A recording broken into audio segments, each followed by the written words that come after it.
ഇന്ന് പുറത്തു വന്ന 3 IPL ന്യൂസാണ് നമ്മൾ ഇന്നത്തെ വീഡിയോയിൽ നോക്കുന്നത്. ആദ്യത്തെ ഒരു അപ്ഡേറ്റ് ചെന്നൈ സൂപ്പർ കിങ്സുമായി ബന്ധപ്പെട്ടതാണ്. BCCI ട്രേഡ് വിൻഡോ ഓപ്പൺ ചെയ്ത് കഴിഞ്ഞു. ആർക്ക് വേണമെങ്കിലും താരങ്ങളെ പരസ്പരം കൈമാറ്റം ചെയ്യാം. IPL തുടങ്ങുന്നത് വരെ ഈ വിൻഡോ ഓപ്പൺ ആയിരിക്കും. ഇപ്പോഴത്തെ CSK ഡുപ്ലസിയെ തിരിച്ച് ചെന്നൈ ടീമിലേക്ക് കൊണ്ടുവരാനാണ് പദ്ധതി. CSK ഇതിനോടകം തന്നെ ഡൽഹി ടീമുമായിട്ട് സംസാരിച്ചിട്ടുണ്ട്. ഡുപ്ലസിയെ 2 കോടിക്കാണ് ഡൽഹി വാങ്ങിച്ചത്. CSKയിൽ നിന്ന് ഒരു താരത്തെ വിട്ടുകൊടുത്ത് ഡൽഹിയിൽ നിന്ന് ഡുപ്ലസിയെ സ്വന്തമാക്കാനാണ് CSKയുടെ പദ്ധതി. ഈ ട്രേഡ് നടന്നാൽ അത് ചെന്നൈക്ക് ഗുണകരമാണ്. CSKയിൽ എത്തിയാൽ ഡുപ്ലസി അടിച്ചു താർക്കുമെന്നത് ഉറപ്പാണ്. അടുത്തൊരു അപ്ഡേറ്റ് IPLന്റെ ക്യാപ്റ്റന്മാരുമായിട്ട് ബന്ധപ്പെട്ടതാണ്. അടുത്ത IPLൽ ഒരുപാട് ടീമുകൾക്ക് പുതിയ ക്യാപ്റ്റനാണ്. അതിലെ ആദ്യത്തെ ടീം കൊൽക്കത്തയാണ്. കഴിഞ്ഞ പ്രാവശ്യം ശ്രേയസ് അയ്യരാണ് കൊൽക്കത്തയുടെ ക്യാപ്റ്റനായിട്ടുണ്ടായിരുന്നത്. ഇപ്പോൾ ശ്രേയസ് ടീമിലില്ല.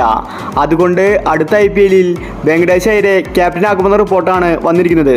ഇത്തവണ കൊൽക്കത്ത റെക്കോർഡ് തുകയ്ക്കാണ് വെങ്കടേഷിനെ സ്വന്തമാക്കിയത്. അടുത്ത ടീം ഡൽഹിയാണ്.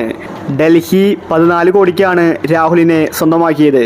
അടുത്ത IPLൽ രാഹുലായിരിക്കും ഡൽഹി ടീമിൻ്റെ ക്യാപ്റ്റൻ. അടുത്ത ടീം RCB ആണ്. RCB ടീമിന് ഒരു പുതിയ ക്യാപ്റ്റൻ എത്തിയിരിക്കുകയാണ്. അത് മറ്റാരുമല്ല, ഭുവനേശ്വർ കുമാറാണ്.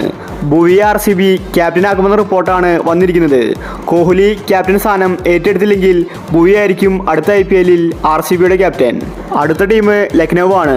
ലക്നൗ ഋഷഭ് പന്തിനെ റെക്കോർഡ് തുകയ്ക്കാണ് വാങ്ങിച്ചിരിക്കുന്നത്. അടുത്ത IPLൽ ലക്നൗവിൻ്റെ ക്യാപ്റ്റൻ ഋഷഭ് പന്താണെന്നാണ് റിപ്പോർട്ട്. ഇനി പഞ്ചാബിൻ്റെ കാര്യത്തിലോട്ട് വന്നിട്ടുണ്ടെങ്കിൽ ശ്രേയസ് അയ്യർ ആയിരിക്കും അടുത്ത IPLൽ പഞ്ചാബിൻ്റെ ക്യാപ്റ്റൻ. 26 കോടിക്കാണ് പഞ്ചാബ് ശ്രേയസിനെ വാങ്ങിയത്. അവസാനത്തെ ഒരു അപ്ഡേറ്റ് രാജസ്ഥാൻ ടീമിനെ സംബന്ധിക്കുന്നതാണ്.